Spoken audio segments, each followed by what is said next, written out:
When the unspeakable happens, people want answers. Answers make us feel safe. They provide explanation to the unexplainable and comfort within chaos. But not every question receives one.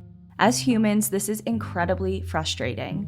We crave solutions, resolve, endings. To have psychological closure is paramount, especially when it comes to the death of a loved one, and particularly when that loved one is ripped violently away at the hands of someone else. Whodunit murder mystery cases have always held a particular fascination within the collective mind. It doesn't matter when it happened or where.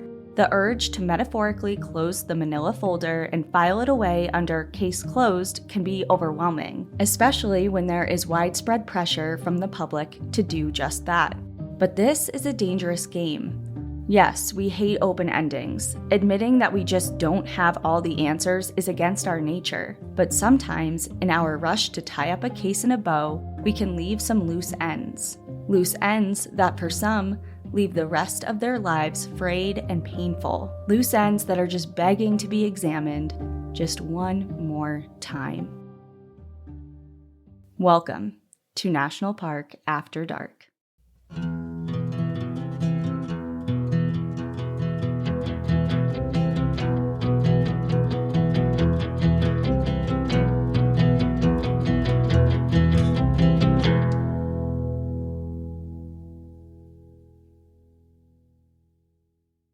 Well, hello, and I'm already excited for this episode. I have been working so hard on this episode. I know you have.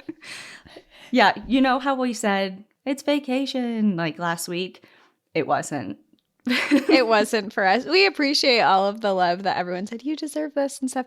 But we actually took that week off because we had a lot of travel before that. So we were actually, our kind of break was several weeks before last week's episode because it was one less episode that we had to record in that period of time. And then last week we were doing meetings and recording episodes and researching for more episodes. So our vacation was a few weeks before that, but we appreciate all the love and understanding that we weren't here last week. It's the first time we've ever done that, but it's good to be back. It's weird. It's weird not being here on Mondays. So we're excited to be back here. And this episode is one that, surprise, if you read the title or the description, it's not completely off the rails, but this is a case that is unique in a couple different ways. Because number one, it is one of the most highly recommended or requested episodes to cover.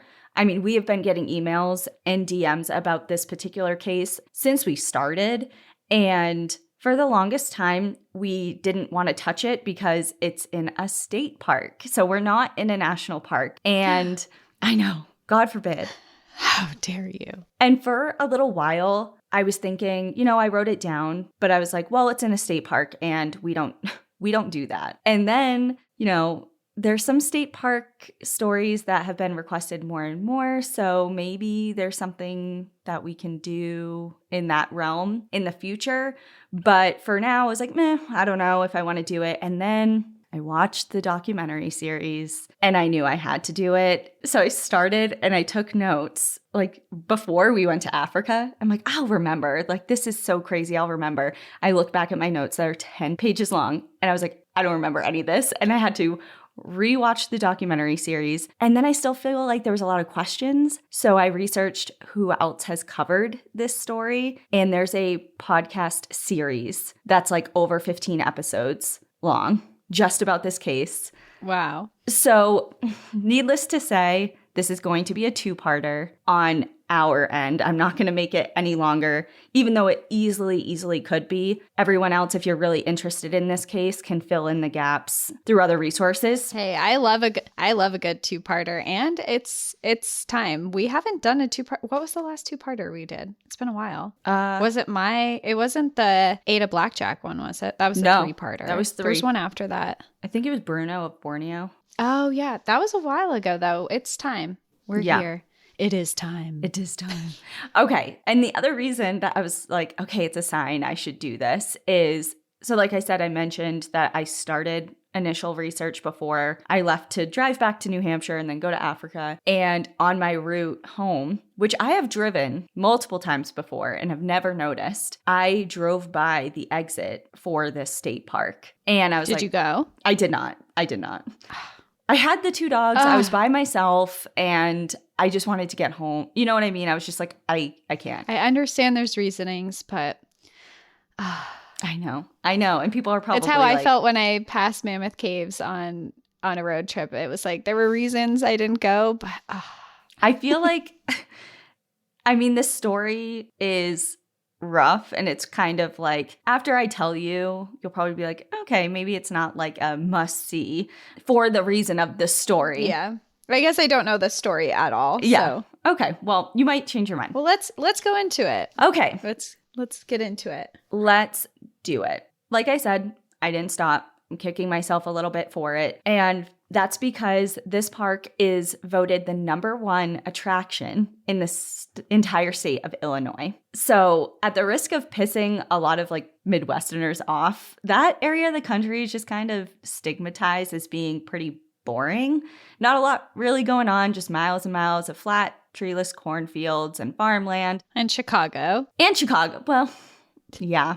Just that small little space called Chicago. But besides that, yeah. But it's not the #1 attraction in the state, according to interesting. This random website that I got this information. I would say like the bean is like the #1 attraction, I feel like. Or the pizza. Chicago deep dish. Pizza. Yeah. I've never had it. I don't think I'd like it. I'm a thin crust kind of girl. Yeah. But I will try anything once. Okay. Well. Not anything, actually. I know. I was going to say, I don't know about that. But anyone who lives within this area or has spent any significant amount of time in the Midwest will tell you that there are some hidden gems out there sprinkled throughout these quote unquote flyover states, and Starved Rock State Park is definitely one of them. Located about an hour and a half from Chicago, this roughly 2,600 acre park attracts millions of people year round to experience its unexpected beauty. From canyons, seasonal waterfalls, miles of hiking trails, and plentiful outdoor recreational activities like camping, fishing, ice climbing, boating, birding, and more. The state's second state park is definitely alluring, but the history and legend of Starved Rock is what captures most people's attention. This area has been home to humans as early as 8000 BC, and throughout time, several Native American cultures thrived here. Most recently, various subtribes, which number about 12, who belonged to a greater collective that is referred to as the Illinois Confederation, and they occupied the area from the 16th century through the early 19th century. European explorers and missionaries first passed through the area in the 1670s, and by the 1680s, the French had built Fort St. Louis atop a 125-foot sandstone butte due to its strategic position above the Illinois River. It didn't last very long, as it was under almost constant pressure from the local tribes and different small war parties throughout the French and Indian Wars. And it was completely abandoned by the early 1700s, and by 1720, all remains of the fort had disappeared, like it was never there. The name of the park itself comes from one of the most popular and widely accepted versions of local legend, which occurred on that same sandstone butte, now within the state park boundaries, a few decades later. According to the story, in the 1760s, Chief Pontiac, leader of the Ottawa tribe, was killed by a member of the Illinois while attending a tribal council meeting. This triggered multiple battles between multiple bands of tribes, and during one of those subsequent battles to kind of revenge his death, a group of Illinois sought refuge from a band of Potawatomi, which were allies of the Ottawa, atop this 125-foot sandstone butte. The Ottawa and Potawatomi surrounded the rock and waited them out. They stood their ground until the Illinois, who were not properly supplied with food or water, began starving, thus giving the name to what we know now as Starved Rock. Starved Rock. I have to, as you're describing this, I'm like, I need to know what this looks like. Starved Rock State Park. Let's look at it. You won't think that it's in the middle of Illinois when you see images. Wow, it's really beautiful. It almost looks like something that you would come across in Utah or something. Yeah,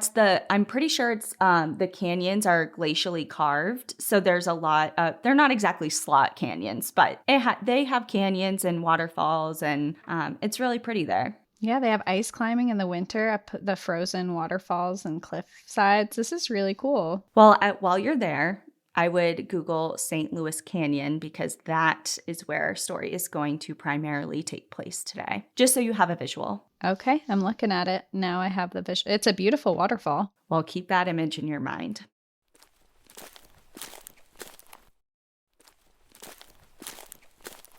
Back to the subject of local legend. There is a story behind one of the park's trails as well. Lover's Leap Overlook Trail is 1.8 miles out and back, and it's a path that leads to amazing views and a beautiful waterfall, but it's named after a tragic event. According to one version of the story, very reminiscent of a classic Romeo and Juliet style story, two young Native Americans from separate warring tribes were forbidden to be together. Instead of living apart, they chose to die together, embraced atop the overlook, and jumped to their deaths. Another version tells the tale of a young Native American woman named Winona, who fell in love with a young warrior from a rival tribe. When that warrior was killed in battle, Winona, in the throes of grief, threw herself from the overlook to her death. It is said that her spirit is still wandering the area and can be heard crying in anguish. And of course, there is no way to verify either of these stories, but if the story or the name Lover's Leap sounds familiar, it's because this theme of lover suicides has been noted throughout the Americas and Europe for centuries. And in fact, there are more than 24 Lover's Leaps in our country, from California to Maine, with similar yet slightly different stories. So I thought that was really interesting because I'm like, I swear to God, I've been somewhere there that there's a Lover's Leap, but I've definitely never been to this park. So I just thought it was interesting. Both of those stories have cemented themselves into local lore. While with any legend, there's likely a kernel of truth, much of the rest of the stories are likely untrue. A local historian named Mark Walsinski has spent years. I thought you were going to say Mike Wazowski. Not Mike Wazowski. It kind of looks like that. There's a lot of similar letters in there. Like, I know him. I can picture him right now. He has spent years poring over historical accounts and records, and he cross-examined early written accounts, different speeches, early explorer records and reports, diaries, correspondences, memoirs, and different archaeological reports. And through all his research, he has found little to no supporting evidence of course, the Lover's Leap stories, but even the Starved Rock namesake, like that first story I told you about. Though he didn't set out to intentionally debunk or take the air out of an exciting story, he says, quote, "There are numerous local legends, the Starved Rock legend being one of them, and they're great. They're necessary. They're wonderful. There's nothing wrong with them, but they are legends." True or not, his research has done nothing to detract from the park's charm. Following the 1700s, gang members and outlaws used and found refuge in the landscape and its numerous canyons and caves. In the 1830s, a man named Daniel Hitt purchased the land from the U.S. government as compensation for his time in the U.S. Army, but later sold it in 1890 to a man named Ferdinand Walther for a whole $15,000. An entrepreneur, Hitt capitalized on the land's beauty and natural features. He saw the potential of the area as a vacationer's paradise and began by building the Starved Rock Hotel, complete with a concession stand, natural pool, and dance hall. He created several miles worth of walkable trails and created a small harbor near the hotel for boats. At this time, the area was only directly accessible by railroad or ferry, and the harbor allowed boat travel along the Illinois River and connected visitors to other nearby resorts, attractions, and parks. Despite its popularity, Walther struggled to keep up with his expenses. The hotel was torn down, and he sold the property to the state of Illinois in 1911. The following year, Starved Rock State Park was open to the public as the state's second state park, and attendance was over 75,000, which I think is wild for 1912. Like, this is the year of the Titanic. And, it's not like you can just hop in a car easily and buzz over somewhere, in a couple hours. Like, you had to really venture. People made a big effort to be there. Exactly. In the 1930s, the Civilian Conservation Corps placed 3 camps within the park and built the lodge that you can still visit today and finished up the trail systems. At this time, other state parks began popping up throughout the state, but Starved Rock remained the most extensively used in the entire state park system. In 1966, the park was named a National Historic Landmark, and in 1985, the Grand Historic Lodge and surrounding cabins, originally built by the CCC in the early 30s, earned spots on the National Register of Historic Places. The park's multiple canyons,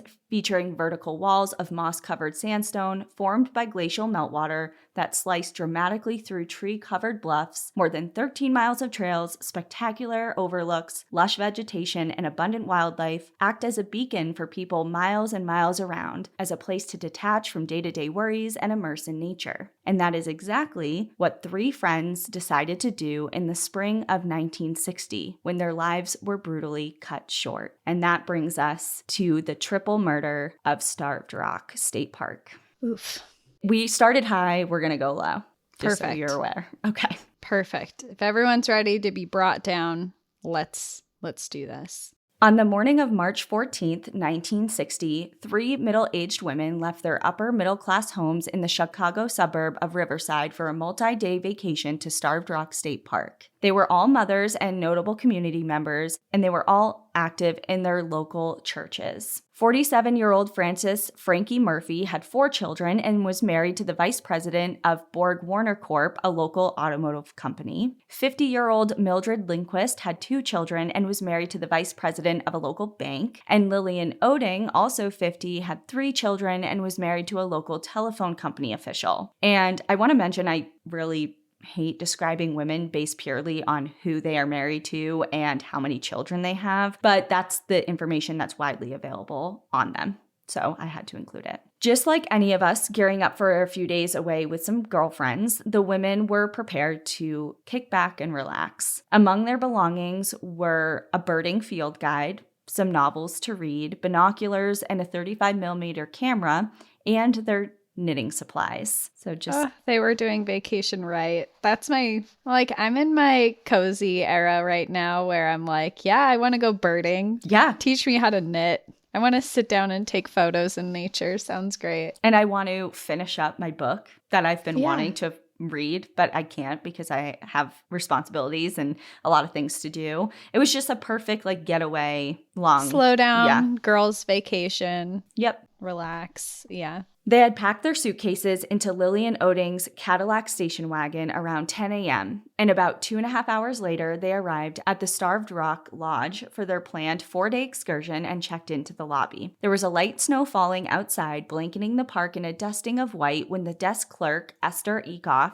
checked the trio in, and a bellhop helped bring their belongings up to rooms 109 and 110. Upon check-in, they were given lunch vouchers, and according to Esther, the woman who checked them in, they had made a remark about returning to the dining room to grab a bite to eat before heading out to explore the park. This seems like a relatively small detail, but it's at this point that the official timeline of events where there isn't debate as to where exactly the women were, what they were doing, where their exact movements led them to, that's where this ends.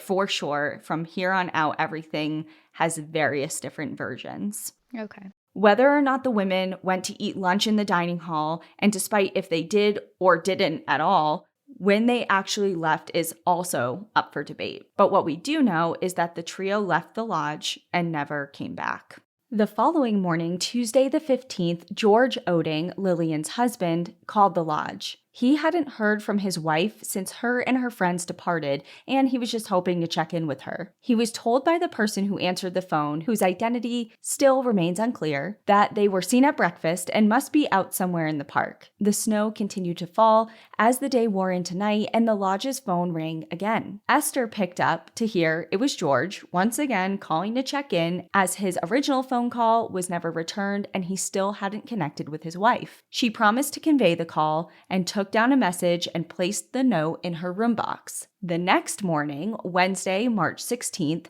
Herman Oding, who is George's brother, knowing that his brother still hadn't been able to connect with Lillian, called the lodge. This time, worry has grown to significant concern, and Herman requested their rooms be checked and that the parking lot be searched for their car. Lodge staff complied and did exactly that. Upon unlocking their rooms and glancing out into the parking lot, they became just as concerned as the Oding family. The beds appeared to still be made, and their suitcases were still neatly packed and in their rooms. Additionally, Lillian's Cadillac was in the same parking spot, blanketed in snow, sitting clearly unmoved and undisturbed for days. Staff notified the Odings of their discovery, and Herman immediately sprang into action. He demanded that authorities be notified, and he went on to pass on the news to his brother, Lillian's husband. He also went on to notify Robert Murphy and Robert Lundquist, the husbands of Frances and Mildred. After speaking with the two husbands, he notified his friend Virgil Peterson, who was the operating director of the Chicago Crime Commission. Peterson then went on to contact state police and other law enforcement agencies in the area. By 9 a.m., a search party had been assembled. Terry Martin, the state park custodian, and a group of juvenile delinquents from the Illini Camp for Boys in a nearby town gathered and spread out throughout the park. Several hours later, a group of these boys, led by Henry Walford, a warden from that youth camp, had gotten their cars stuck in some deep snow nearby the mouth of St. Louis Canyon. Because remember, a snowstorm had kind of come through the area and there was about a foot of snow on the ground. Mm-hmm. They abandoned the car that they were in that had gotten stuck and made their way through the snow on foot towards the canyon, abruptly stopping at a horrific scene. And I'm just going to pause here because I forgot to give a warning at the top of this episode. This episode is the most brutal crime we have ever covered. And I'm not going to go into extreme detail, but just to properly tell the story, there is going to be some graphic descriptions in this, both sexual and physical. So just a warning right now. Well, thank you for the heads up, because I know that's important for a lot of people listening if they want to keep hearing this story. Yep. So if you want to bail, here's your time. Go in peace. Okay, here we go. So they had found Lillian, Frances, and Mildred. They were clearly deceased. Their bodies were brutally beaten, almost beyond recognition, and to near decapitation. Their hands were bound, clothing was pulled down, and legs spread in an intentional, suggestive manner. Their bodies were posed, but they were also laid out in a row, side by side, and they were dragged up underneath a lip of the canyon next to the frozen waterfall. So if you look at a picture of St. Louis Canyon right now, especially in the winter, you'll see the frozen waterfall and you'll see this little cave of where they were dragged up and placed in. Law enforcement descended onto the scene immediately. Sheriff Ray Utzi, Deputy Detective Bill Dummett, and State Attorney Harlan Warren were among the first to arrive. Warren ordered the state police to utilize propane torches to start melting away the snow, which had fallen significantly over the last couple of days, to melt it away to uncover any evidence left behind. As Warren was walking, he stepped on top of a log underneath a layer of snow. It was discovered to have blood on it. Binoculars and a camera were also found covered in blood. Due to the snowy conditions of the roads, it took hours for members of the state crime lab and pathologists to arrive on scene. The bodies remained in the open for hours and were not removed until well into the night and were carried out on stretchers assisted by flashlights and lanterns. Upon the bodies' removal from the park, they were taken to the Hulse Funeral Home for autopsy. The details of the report are extremely graphic, and while I will discuss some of the details later on specifically because they pertain to certain tidbits and elements of the case, the murders were all horrifically brutal. And I will just also pause to say, I'll mention it later, especially in part 2, the multi-part podcast that has, 15 or so episodes on it. Their website has all the original documents, or most of the original documents to this case, that have been scanned and uploaded. So that's what I've been doing for the last 2 weeks, is reading through all of them. And the autopsy reports are also online, although some parts of them have been redacted because they are so brutal that, just out of respect for family members and people who are related to the victims, because this didn't happen that long ago, just out of respect for them, it's just not public knowledge. Sure. But just to give very basic details, The women's orbital sockets were completely crushed. Mrs. Oding's injuries were so significant, her skull was literally internally detached from her C1, which is your first cervical vertebrae. Over 100 blows were counted, all focused on their faces. And they were beaten so significantly, their ears were starting to become detached, their teeth were broken, some were missing, and they were almost nearly completely unidentifiable by just looking at them. Oh my God. Yeah. This is awful. I know.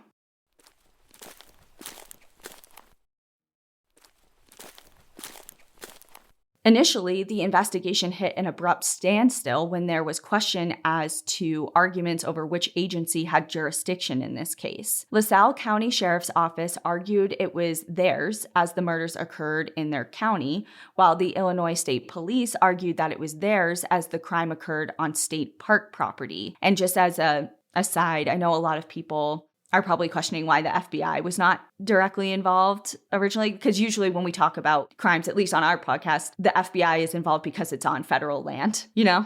But at this point in time, it was between the state police and the county sheriff's office. What wasn't up for debate, however, was who was in charge of this whole operation, and that was State Attorney Harlan Warren, and he's going to be extremely important for this case. Despite having no formal education solving crimes, it was ultimately him who decided which agency would officially conduct the investigation, and he landed with the state police as they had more experience investigating higher profile cases. Because at this point in time, especially for this area, the county sheriff's office, law enforcement that were a part of that office dealt with like bar brawls or livestock theft, like different small things. Town crimes. Exactly. So he's like, we need the most competent that we can have, and that landed, of course, with the state police. The next day was Thursday, the 17th, and the cat was completely out of the bag. Word had gotten out about the murders, and the sleepy, small, and isolated community was losing their minds. Worried travelers were calling the lodge to cancel their reservations. Everyone was completely scared to death. This is a community that rarely ever lock their doors, and all of a sudden they're flocking to the hardware stores for deadbolts. Sporting goods stores, their shelves were completely empty because people cleared out their weapon inventory, and their kids were pulled out of school. People didn't even want their kids going to school. That's awful, especially when you see crimes like this. It's horrific and it's horrible for the families and, of course, the victims involved. But there's such a domino effect of everyone around is affected as well. I mean, this person ended these people's lives. They ruined families. They ruined dynamics. And then they also took people's safety and comfort away in that same moment of people who weren't even involved initially are now like very intimately involved because now they're afraid for their own life. Yeah, peace of mind is just ripped away. Mm-hmm. And I mean, even from an economic standpoint, the town's economy came to a halt because a lot of it was driven by tourism. Starved Rock State Park is one of the most popular destinations in the entire state, and now all of a sudden no one wants to go. Of course. Law enforcement was quick to begin questioning everyone who worked at or was staying at the lodge. They took hair samples from workers, visitors, vendors, truck drivers, and even the owner's dogs. The owner of the lodge, Nick Spiros, volunteered himself and his 28-year-old son George to be questioned and fingerprinted first, kind of just to set a precedent. At the time, Nick Spiros was among the most influential and powerful businessmen in the area, in the county, and he put up a $5,000 reward for information leading to an arrest in the case. And then Lillian, Francis, and Mildred's husbands also joined forces and posted their own reward of $30,000, which is a lot of money back then, but they're also kind of like upper middle class families, so they have a lot of money, a lot of influence. Not only was everyone who worked at the lodge questioned, they were given polygraphs, and we are all well aware of how problematic polygraphs are, how there's problems associated with the reliability of this tactic. They aren't admissible in court, but in the initial weeks after the crime, they were given out like candy. They were given out extensively, and everyone who was questioned, including every employee at the lodge, passed. For weeks, state police continued questioning everyone they could find, pressing for information and questioning where people were, their movements, who'd you talk to, where'd you go, what you do, on the morning and afternoon of Monday the 14th. As the police worked, the media went crazy. While tourists ran from Starved Rock, Journalists and media members flocked to it. People from media outlets such as Life magazine and the Chicago Tribune actually booked rooms at the lodge just to be in the thick of the investigation in hopes of obtaining new information as it was unfolding. Newspapers ran headlines and stories throwing out all sorts of gritty details and theories of who or whom was to blame, from an escaped mental prisoner to a mafia hit. Several persons of interest rose to the top of the list, and their names were thrown around quite a bit, including George Spiros, who was the son of the lodge owner, and Harold Smokey Rona, but more on them later. As weeks stretched into months of investigation, fear amongst the community grew, and pressure on Harland Warren mounted. And just as a reminder, Harland Warren is an attorney. He is not part of law enforcement, but he was the face of the investigation, and he took the brunt of the local pressure to solve this case. The investigation wasn't making much forward momentum or progress, much to the dismay of the frightened public and the grieving Oding, Lundquist, and Murphy families. It was also difficult for Warren. Not only was it an extremely violent case, it was the highest profile case in the region's history. The cost of the investigation was mounting, despite funding problems, and it was an election year. So there was like a lot going, because state attorneys are elected positions, so there's a lot going on for him at this point. Despite not being a trained investigator, he decided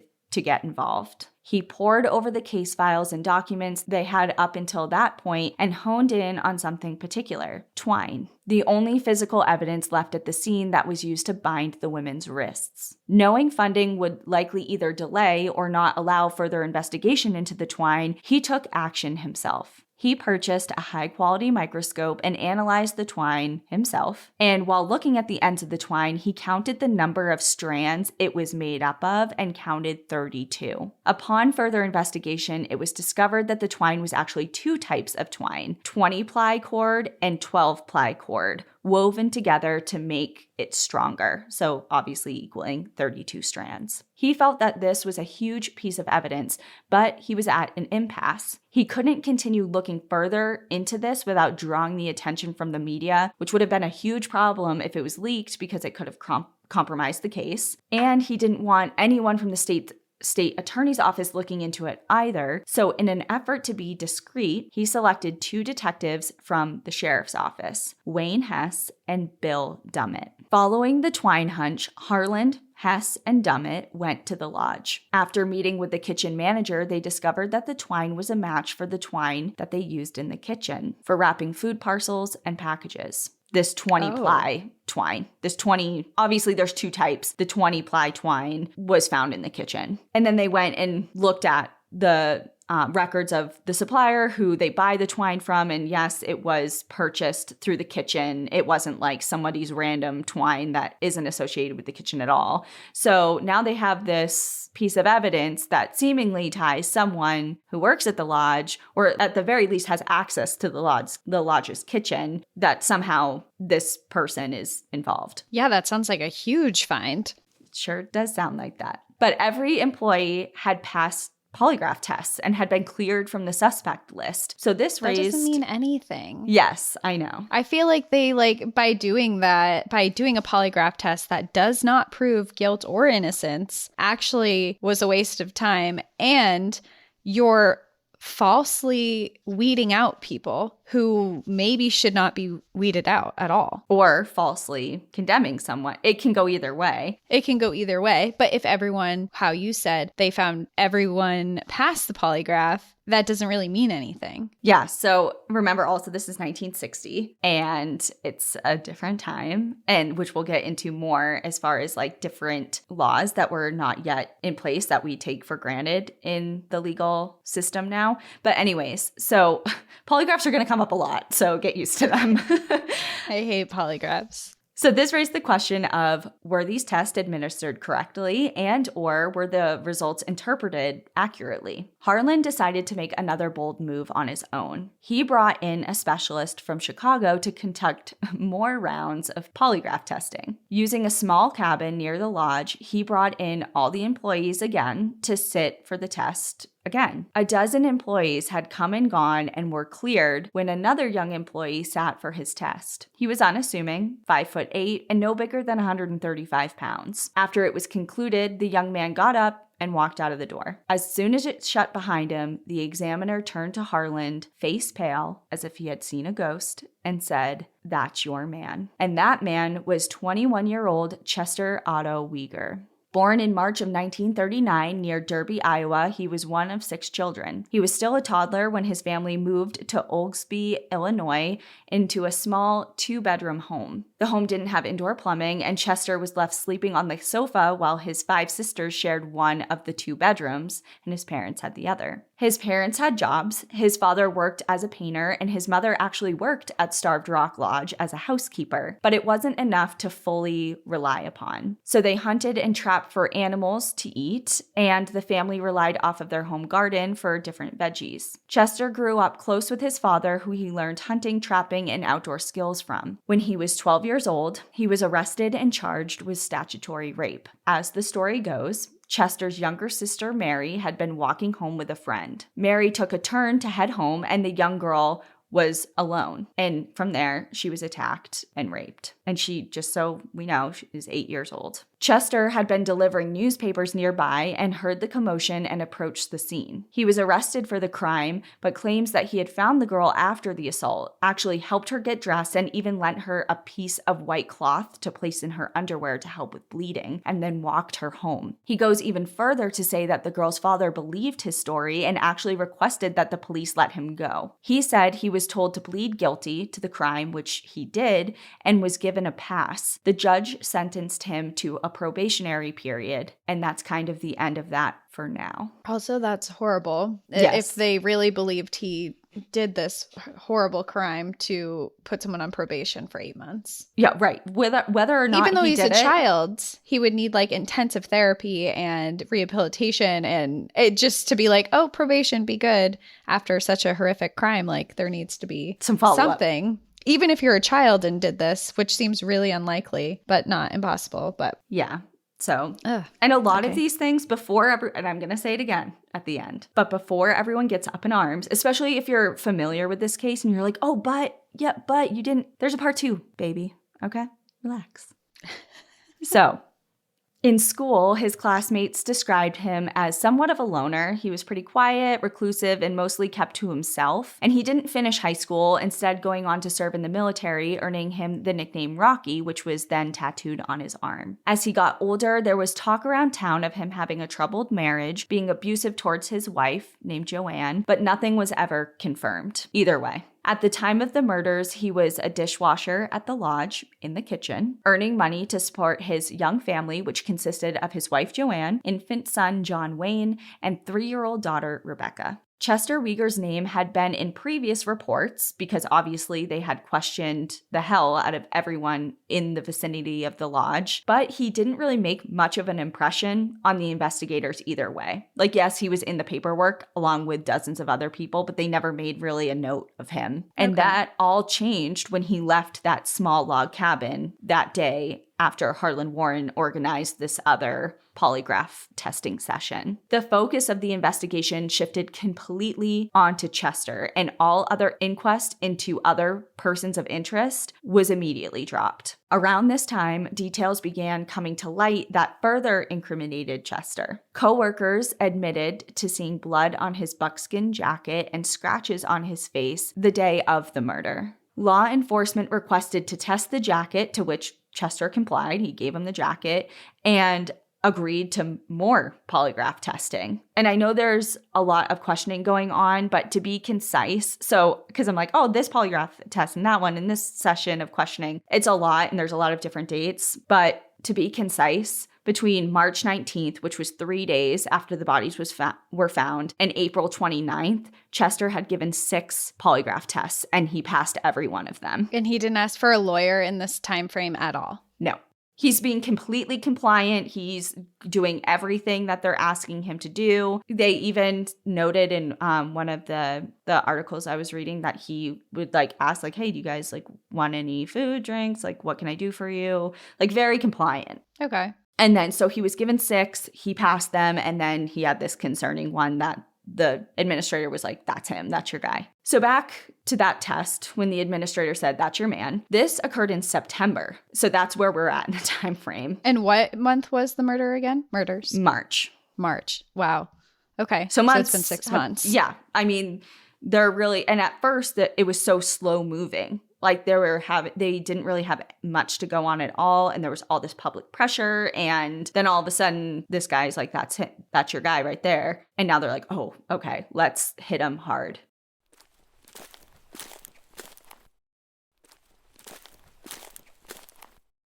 So after this test, he's driven back to town by Sheriffs Dummett and Armstrong. Despite maintaining his innocence throughout all of this questioning, Dummett threatens him several times, even laughing and saying, "You're going to ride the Thunderbolt," referring to the electric chair. They get back to LaSalle at midnight, and instead of bringing him back to his home, they take him straight to the courthouse and continue questioning him for several more hours before finally releasing him. Shortly after, so now we're in October, the results of the stains on Chester's jacket came back as positive for being human blood. But at the time, through the available forensic testing capabilities that were in place at the time in 1960, they were unable to type it further. So they knew it was human blood, but they didn't know who it belonged to. Chester was immediately put on a 24-hour surveillance and was followed everywhere he went. And this is because it's kind of like, okay, he was already sketching us out. He has this weird background. He didn't do good in that polygraph test, and now his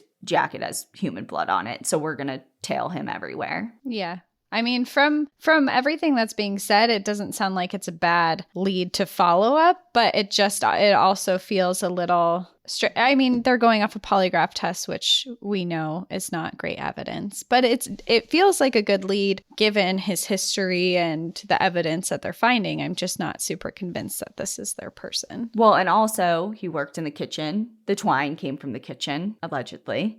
So there's a lot that it's circumstantial. Let's just say that. But it is pointing to him or someone like him. Right. Exactly. And it's about to just get worse for Chester. As he was being tailed, the trio, I call them the trio a lot, and that's Harland, Dummett, and Hess. So the state attorney and the two sheriffs that he hired specifically to work with him. And also as a side note, and we'll get into it in part 2, but he told them he had instructions given to them that they specifically and exclusively report directly to him and no one else. Like if they found anything or whatever, like anything that was involved in the Starved Rock case, he needed to hear about first from them. Interesting. Yes, it's interesting. Considering that there's a whole nother team of people investigating this. Yeah, it's like they're kind of like, they're not going rogue because they are still very involved in the investigation, but they're definitely doing their own thing a little bit. Mm-hmm.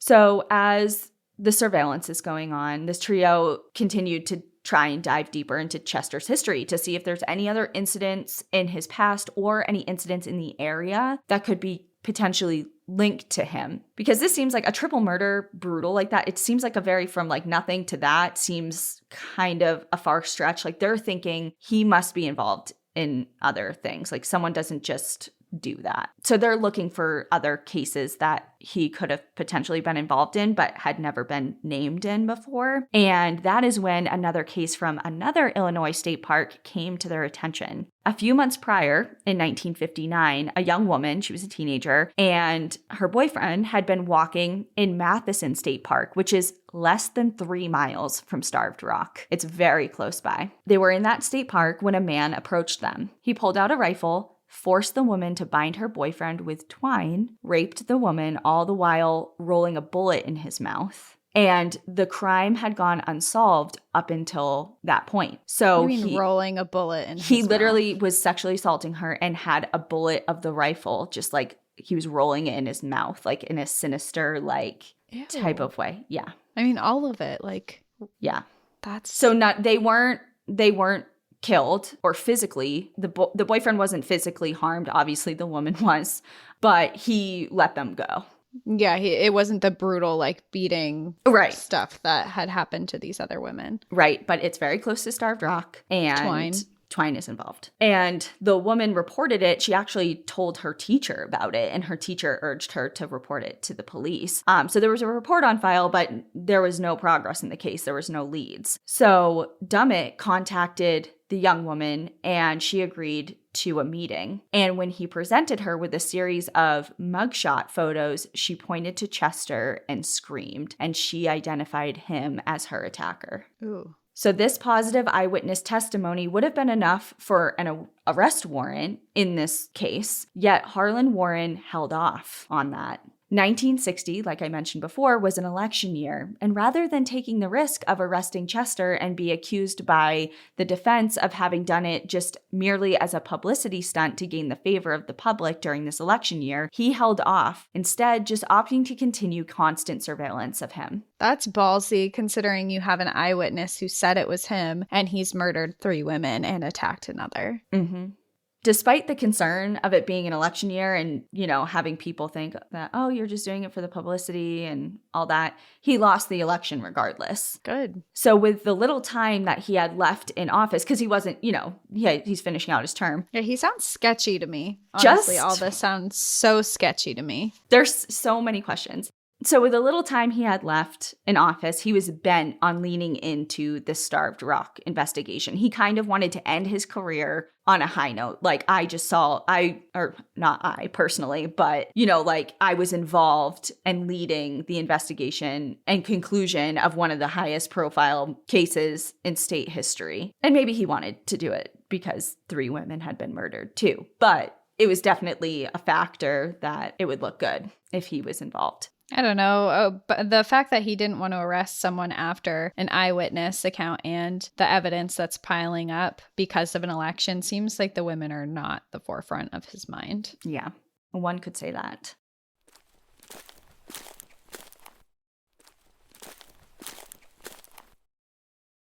The evidence against Chester was circumstantial, like I said, but Warren was granted an arrest warrant to charge Chester with the 1959 rape case. On November 16th, 1960, Dummett and Hess arrived at Chester's home to pick him up, never disclosing that they had an arrest warrant. Instead, they told him they were bringing him in for more questioning. And he agreed. He was like, okay, if you have more to ask me, sure. And question him they did, insistently, starting with the 1959 rape and then moving on into the Starved Rock murders. At this time, they also had him pose in a lineup because before, when they were showing the young woman, it was just a series of individual people's mug shots. But now they put him in a lineup with other people. And they called in the boyfriend of the woman who was attacked at Matheson State Park. And they asked him to identify out of the lineup if the attacker was there. And he immediately identified Chester as the perpetrator.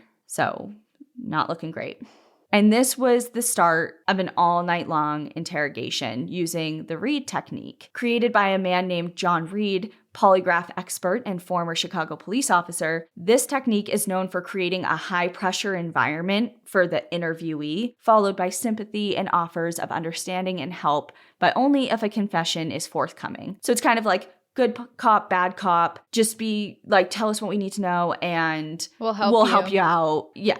Exactly. Nearing 2 a.m., he abruptly stopped answering all questions, still maintaining his innocence, and requested to see his family. His parents were sent for and arrived to the courthouse shortly thereafter. After having some alone time with his family, according to Detective Hess's later testimony, Hess turned to Chester and said, "Chester, why don't you just tell me about it? There's only 2 of us here." And it was then that Chester faced Hess and said, "All right, I did it."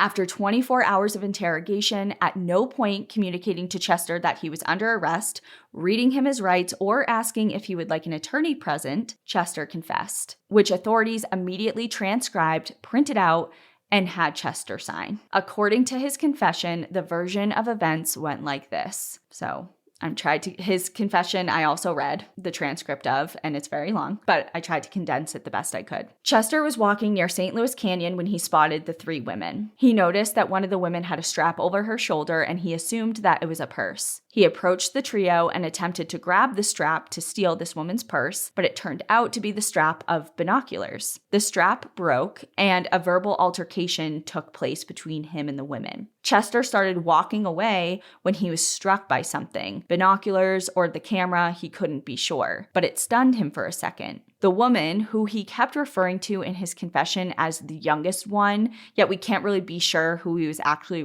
referring to. And there was a lot of confusion as to which woman he was referring to a lot. But this woman that struck him was yelling at him, "You won't get away with this. My husband is on the police force." So now it's a physical altercation. They're yelling at him. He's yelling back. Someone hit him. It's a whole thing. So he then ordered the women to walk down the trail a little bit towards the frozen waterfall. He followed behind them as they complied. They were kind of whispering and murmuring amongst each other. Did he have a weapon? No.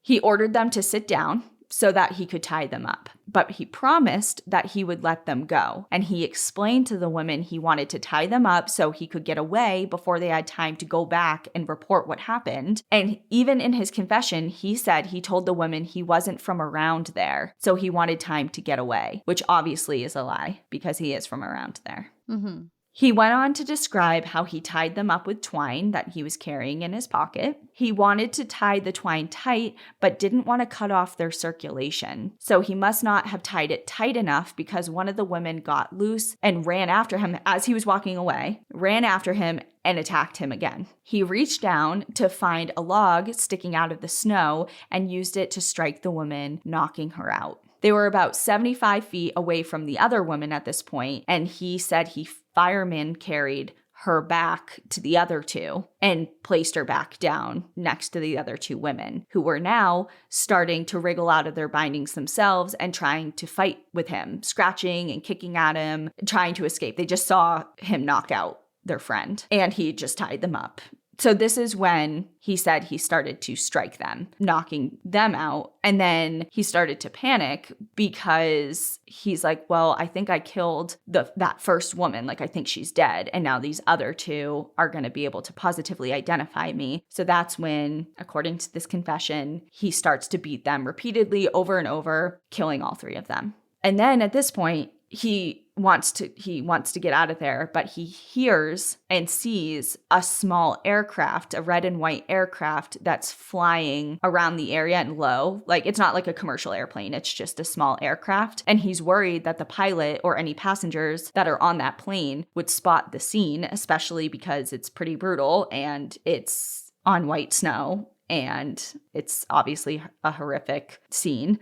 He described that he then made the decision to drag the bodies up into that little cave near the frozen waterfall so that they're out of sight from the pilot. And from there, he described he decided to stage the bodies to look like it was a rape. Because remember, half their clothes are pulled down, they're spread eagle. It describes them kind of looking like they're making a snow angel, which is really a weird juxtaposed two images.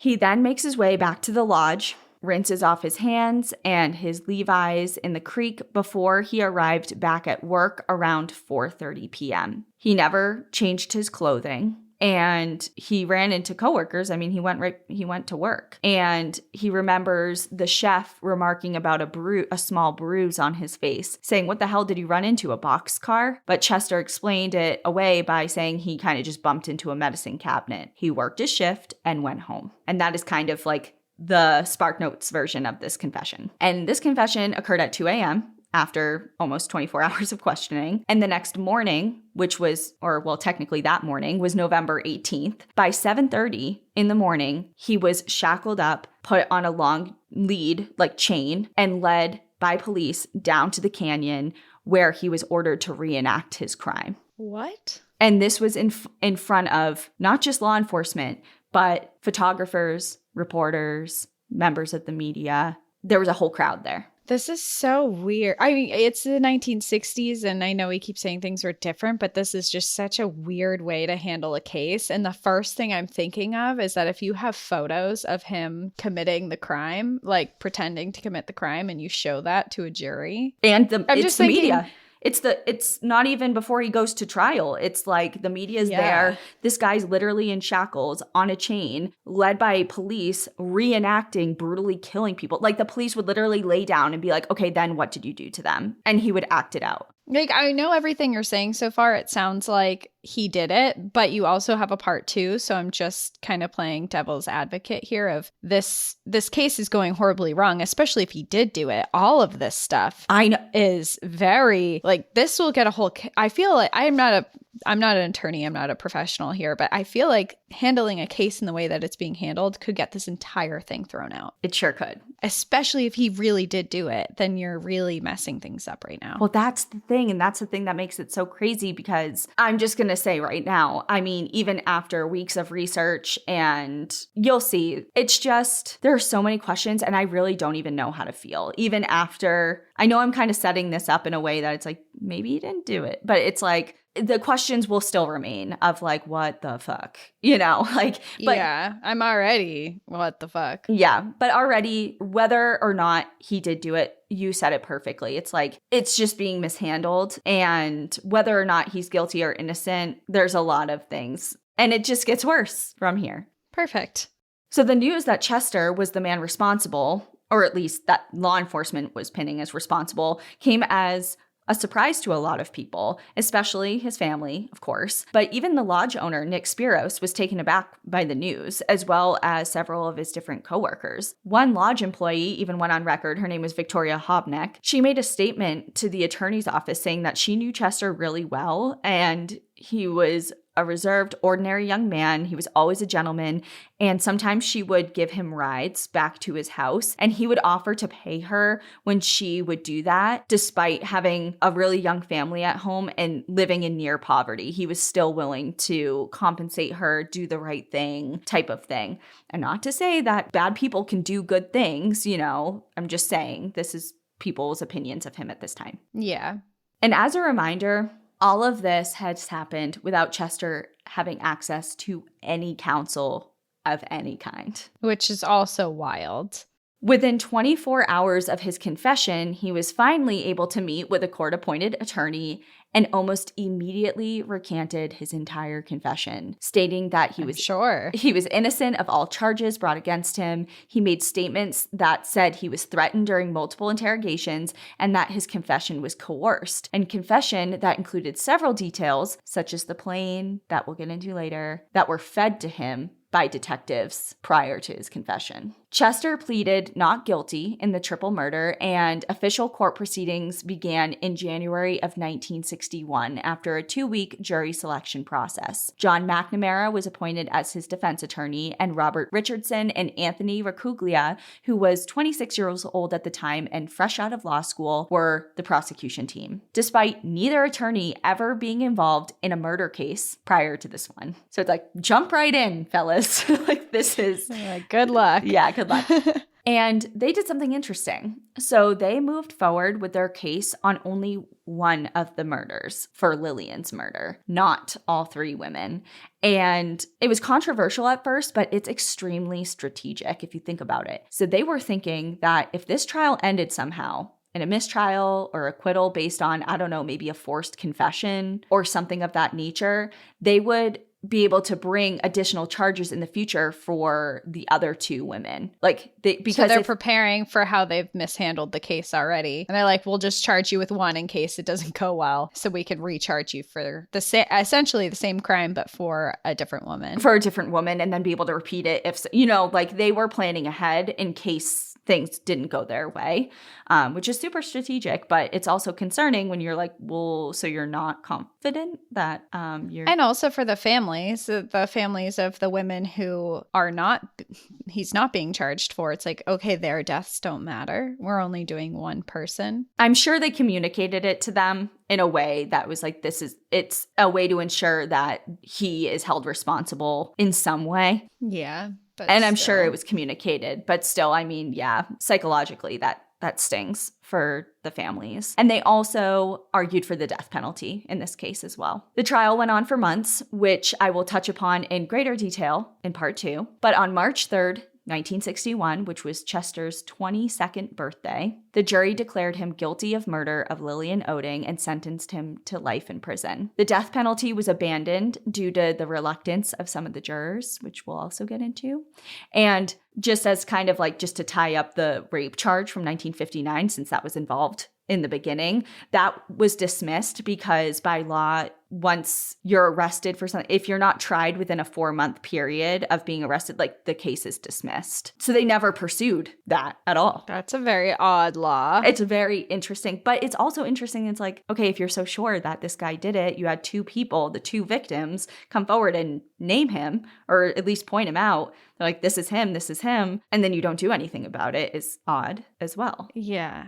It's very odd. It's like, yes, there's a triple murder versus, like, if you had to put it on scales, obviously I feel like a triple murder is a little more pressing, but it's just a little interesting detail. As the years passed and Chester, prisoner 48223, remained in the Illinois State Penitentiary in Joliet? Illinois people are coming after me. I think it's Joliet. Like, I don't know. I think it's Joliet. Let's just leave it at that. Saying, if you're pronouncing everything wrong, please, everyone, go list off some Massachusetts towns and some New Hampshire towns. It just we'll rebuttal. Kills me. We'll rebuttal. It's like, it does, like, because I've been there. You know, I've been a listener. I listen to like 15 podcasts every week on rotation, and people mispronounce things that I'm like, it's fucking Worcester, you know, but Worcestershire, not Worcestershire sauce or whatever, but it's just now being on the other end of it. It's like, I just spent 2.5 weeks of my life researching this, and someone's going to be like, you're stupid. It's Joliet or whatever. Just saying, we're ready to fight. I'm fucking ready. Okay. Gloves are coming off for Joliet. Like, literally this morning I woke up and my first thought was like the names in this case, like ringing in my head. You know, just when you put so much time into something, it's just your brain. That's all it can think about for a while. Anyways, okay, We're almost done. So he's in the state penitentiary. Now I can't pronounce penitentiary. What is it? Now you're confusing me.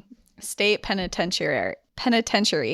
State penitentiary. Yeah, he was there. And I'm losing it. The community was completely divided regarding Chester Weger's guilt or innocence. And that had kind of been present at the start of this. But as time went on, that rift just deepened and widened. As more and more questions regarding the case and the trial gained traction, Chester maintained his innocence, never wavering from it after his original confession recant. So the only time he ever admitted guilt was during that confession. He even penned an autobiography in 1963 and gave it to the Chicago Tribune in hopes that the media would get out word of his innocence. He first requested parole in 1972, and then again, and again, and again, and again. During each request, members of the Murphy, Oding, and Lindquist families attended the hearings, lending their voices to keeping Chester in prison, while Chester's family, mainly his sister and biggest supporter, Mary, were there to speak on his behalf. 23 times in a row, the Illinois Prisoner Review Board denied his freedom. Oh my God. While giving an interview to CBS 2's John Drummond, Chester maintained what he had since the 1960s, that he was not involved. When Drummond, this interviewer, asked Chester why he didn't show remorse, he even asked him, hey, say you did it, even if you didn't, and just get out. Show remorse. Like, what is the holdup here? Like, why are you doing this? Yeah. Weger replied, why should I feel remorse if I never killed them? I mean, I feel sorry for the people being dead, but I'm not going to admit that I done something I never done. Chester's parents died while he was in prison. His wife Joanne passed away as well, and that left their 2 children without any parents. Chester felt as if his entire life had been stolen from him, but remained adamant against his involvement in the triple murder, despite the years and the pressure to show remorse. November of 2019 arrived, his 24th attempt at parole, and this time, the Illinois Prisoner Review Board voted 9-4, granting Chester Weger his freedom. After nearly 6 decades in prison, Illinois' longest-serving inmate at the age of 83, Chester Weger was released on parole on February 21st of 2020. While he may have been out of prison, the conviction remained on his record. He was still known as the Starved Rock Killer. At 83 years old, it seems as if Chester Weger's fight to clear his name was just beginning. And that is where I will leave for part 1. All right. Well, you convinced us it was him the whole episode, and now you left us with maybe it's not him and he's fighting against it literally his entire life. So he went to prison. He was sentenced to prison on his 22nd birthday, and he got out when he was 83 years old. Mm-hmm. Wow. Well, a lot of the evidence points that it was him, so I don't know if I am sad for him for that, or if it wasn't him, then obviously that's horrible. But if it was him, then it's horrible that he's out.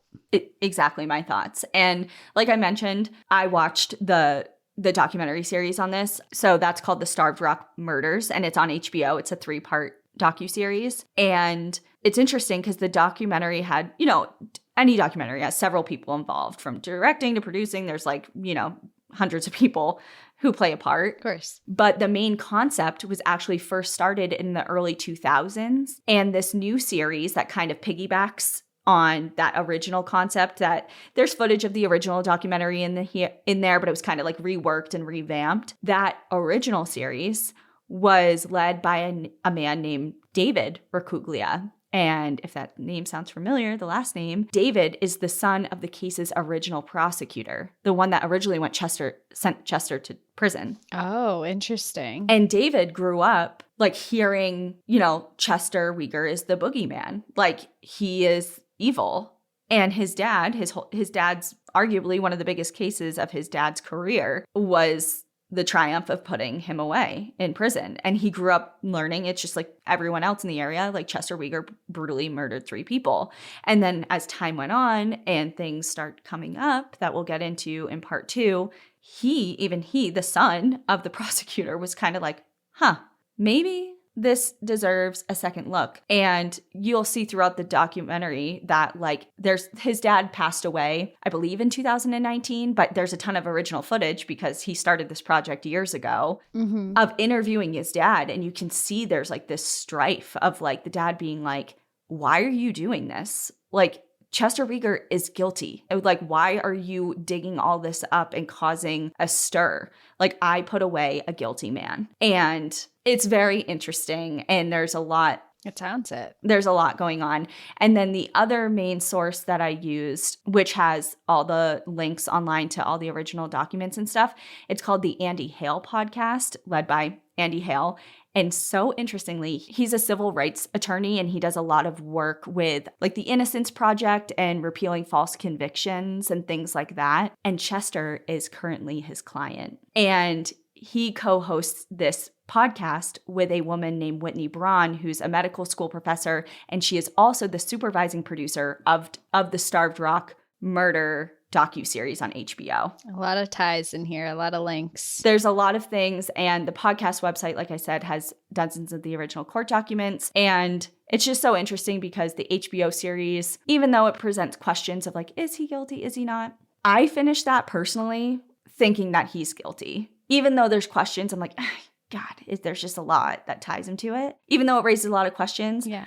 But then reading all these court documents and listening to this other podcast, which obviously he's a civil rights attorney, Chester's his client, it's kind of God, there's so much that's maybe he didn't. Or even if he was involved, I don't know. There's a lot going on, but us as listeners, we don't even know half of this information yet. So we're going to have to hang out till next week and make our own decisions on what we think. You sure will. So I guess and I'm so sorry to do this, but I know there's an episode coming out on Thursday. It's not going to be part 2. You're going to have to wait till next Monday. Yeah. Sorry. Yeah. We're keeping these Monday episodes. So that's okay. Gives you something to look forward to next week. That's right. So we'll see you next time. In the meantime, enjoy the view. But watch your back. Bye. Bye.